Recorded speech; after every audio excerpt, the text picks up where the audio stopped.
Hey, Bitwellians and beyond. There is something that I've always wanted to do. This is day 20 of our Lenten meditation. And if you're like me, I have to stop myself from grazing all day long. A handful of chips here, a handful of something else I ain't supposed to be eating. It's difficult to know how to properly snack. And particularly if you're like me, you're in front of a computer a lot, or you're watching TV, or you're just, kind of hanging around. And I find that it's best if I make a snack plate and it's something that I can leave out for most of the day and don't have to worry about it going bad, with the exception of one thing on the plate. And so we're going to assemble a fruit plate or a snack plate today for our recipe. And so I want to start with these. These are garlic thyme crackers. They're organic and they have no yeast products, no dairy products, but they're very good. Every time I put these out, they're gone. And so I start, this is just a simple cutting board. And I find if I make it look nice, I'll eat it more rather than reaching for the stuff I shouldn't have. So I start with this. It's been washed and cleaned along with everything you're about to see that can be washed. So again, this is what the crackers look like. And I just lay them lengthwise on my board. Try to make it look appetizing and interesting. And I know it's something I'm going to grab all day. So however you want to do yours, do so. Just make it attractive. I love grapes. And so I have green seedless grapes that have already been washed. And I literally leave them on the stems and just also lay them on the plate. I love adding color. So if I can get a combination of colors, I'm happier. Next, and this is not great if you don't want to eat dairy. You can get vegan cheese, but I don't like vegan cheese.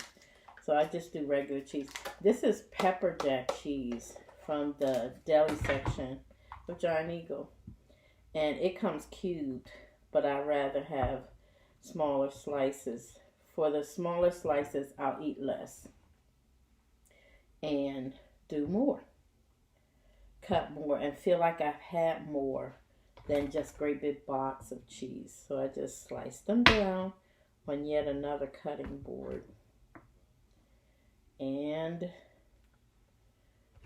I just assemble. And if you notice, I'm just going straight down the cutting board. This way, again, it's all day. You walk by it, you grab stuff off of it, or you're sitting down and you grab stuff off of it. And you really do much better than if you have to get up and find something. And normally I wait until I'm too hungry to have to prepare something good and healthy. And Daniel Fast Ready. Now this cheese, of course, is not strict Daniel Fast, but if you remember, we're not strict this year. And so I'm going to continue to just slice my cheese. Put it on the plate. Pepper jack cheese is hot, so you use whatever cheese you like. But this is very spicy, and I kind of like it that way. So again, I've got my plate. It's settled and it's all the way down. Next, I'm not going to use all this. Next, I'm just going to take an apple slice. Now this is the part that may not, you know what happens to an apple. It's going to turn on you, leaving it out too soon. But I want to show you how I'm going to cut it too. So I actually cut the apple in half. I have not cored it, nor have I taken off the stem. And I'm leaving the skin on because the skin on the apple is where all the nutrients are. When you take the skin off, you remove all the vitamins. And so I just cut it sideways. I don't know if you can see how I'm cutting it. So I'm just slicing it. I've got it face down and I just slice through it. Yes, Rod, I'm being very careful. And I just slice all the way through and then spread it on my plate like this. Slice by slice, I can pick up what I want. Now, I'm going to take the second half, slice it.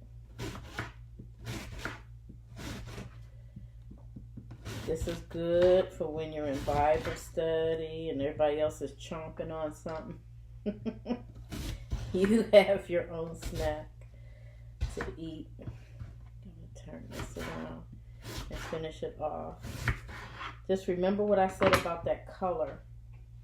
So I'm going to take this and actually leave it on the red side. So it's just prettier to look at. I just like looking at the color, the redness. Makes it more attractive to me. So I have my red, my yellows, my greens, the brownish tint. Now here's something that's also very important. And you can do this however you want to do it. I just open a jar and leave it here. But let me tell you what this is. This is pepper, sweet pepper and onion recipe. It is a dip. I get this from Harry and David. It is delicious. It is just what it says. It's just a mixture of sweet peppers and onions. It is not hot. As a matter of fact, it is very sweet. It has very little cholesterol, very little sodium, moderate carbs, 27 grams of carbs. But it has zero fat. And so I just take it and leave it right in the jar. I don't put it in a bowl or anything. Now that's because John and I are home. And so we're both just dipping out of this jar. We would not offer this to company. I have medium jalapeno salsa. Medium. This I don't like as spicy. But again, I just leave it right on the board. Because again, I've got color. I've got stuff to dip the crackers in. I've got my fruit. I've got cheese. I've got apples. I've got everything I need to just graze all day long without running up my blood sugar, without running up my blood pressure, with a lot of salt. These crackers have no salt whatsoever. The cheese is a little dicey, but again, smaller chunks. I eat less. It's pretty good to me. I just lay this on my table, and this is what I eat all day so that I'm satisfying my cravings, satisfying my boredom, and satisfying my hunger. Okay? Enjoy, and let's move now to our hymn and our meditation.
Let's begin our meditation.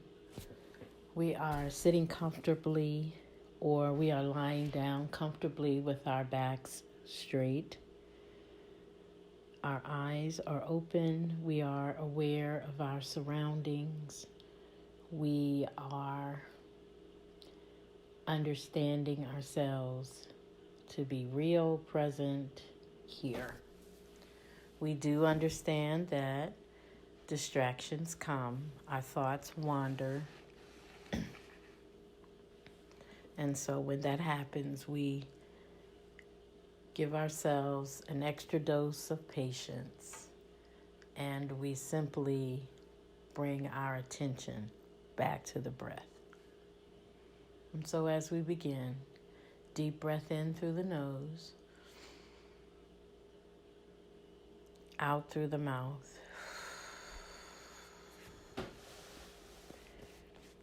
Deep breath in through the nose, out through the mouth.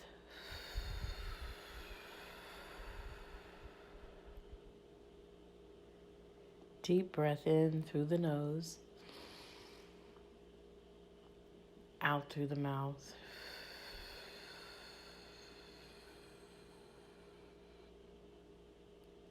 And we gently close our eyes.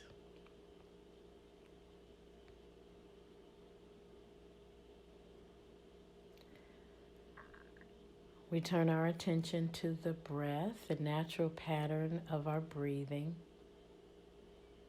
We don't control it. We marvel at how automatic it is.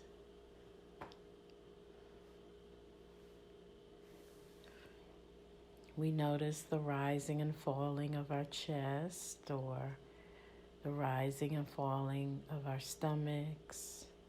We imagine the expanding and contracting of our lungs. But most of all, we marvel at the miracle that we continue to breathe almost without consciousness. The body has learned, it has been taught and trained by our God to breathe for us on its own. Thank God He didn't leave it up to us to remember.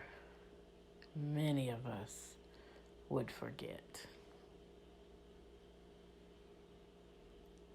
We feel the weight of our bodies on the foundation of whatever we're laying on or sitting on.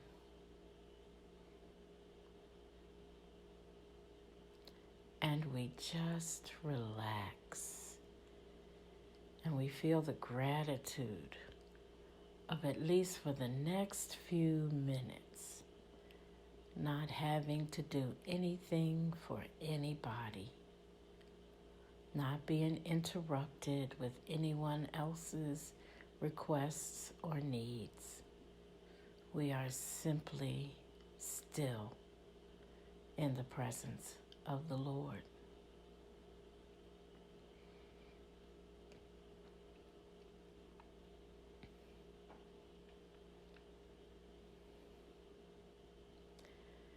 And now we see ourselves in the presence of that beautiful warm light,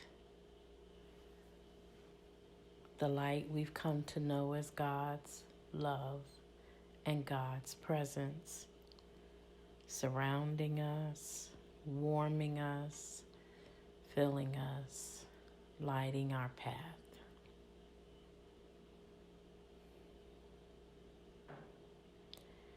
So as we enter the inner court, we go to the table of showbread, dressed in our priestly royal robes. And we stand before the table of 12 loaves. Our first loaf was the everlasting covenant. Our second loaf was the provision. Our third loaf was life. Our fourth loaf was communion. And so today, when we pick up the loaf, it is marked wine and blood. Wine and blood.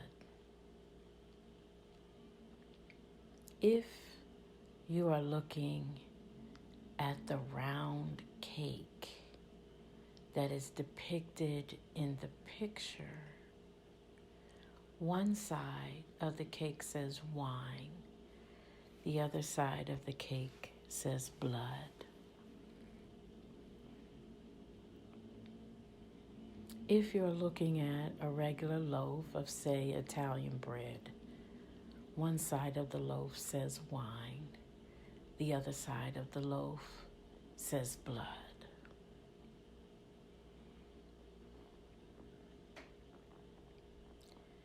It is amazing that wine is made of crushed grapes. Literally, the grapes bleed to produce the wine.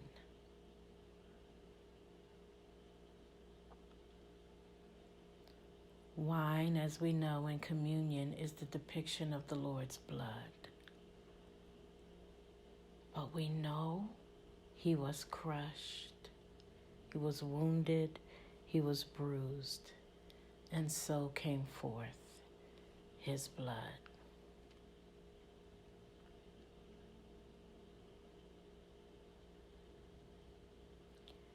Where has your blood been shed?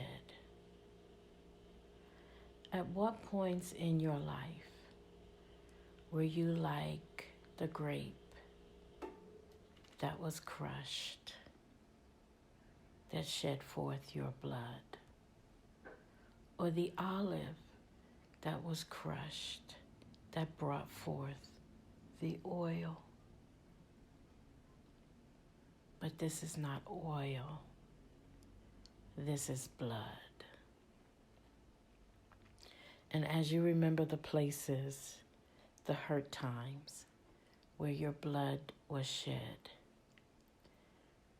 as the priest of this table, you need to offer to the Lord your blood as he offered to you his blood.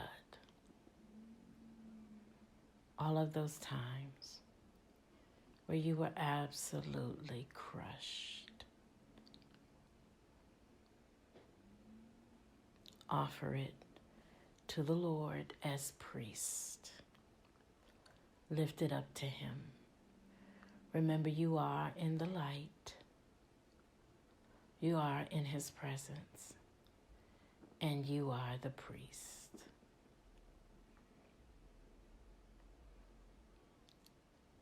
Lift those moments high.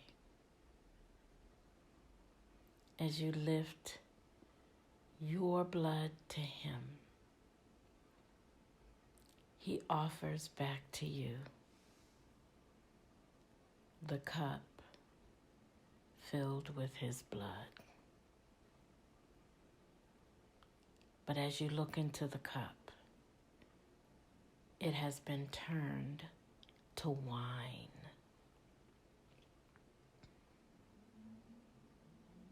Because if you drink of the cup, he doesn't ask you to drink in the bitterness, the hurt, the pain.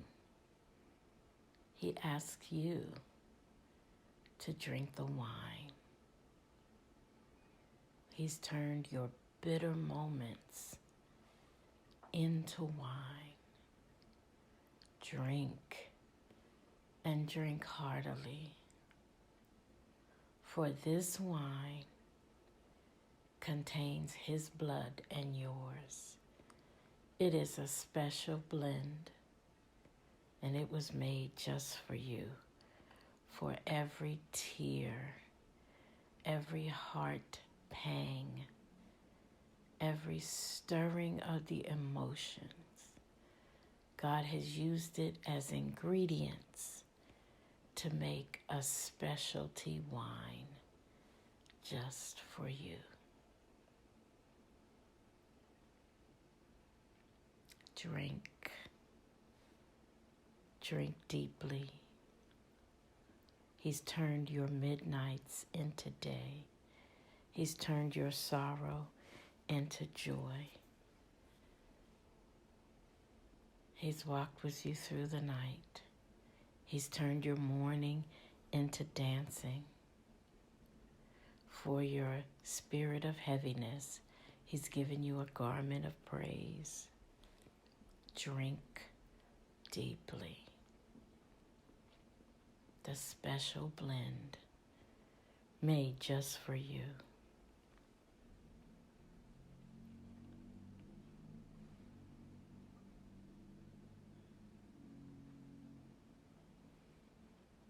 And now bring your attention back to the breath.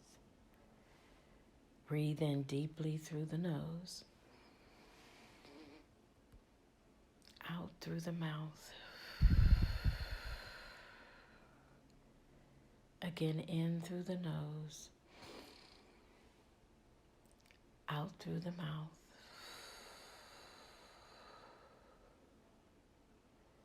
In through the nose.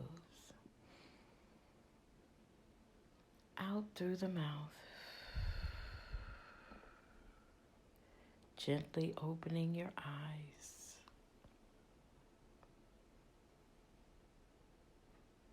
I think you got a little bit of wine in the corner of your mouth. Grace and peace.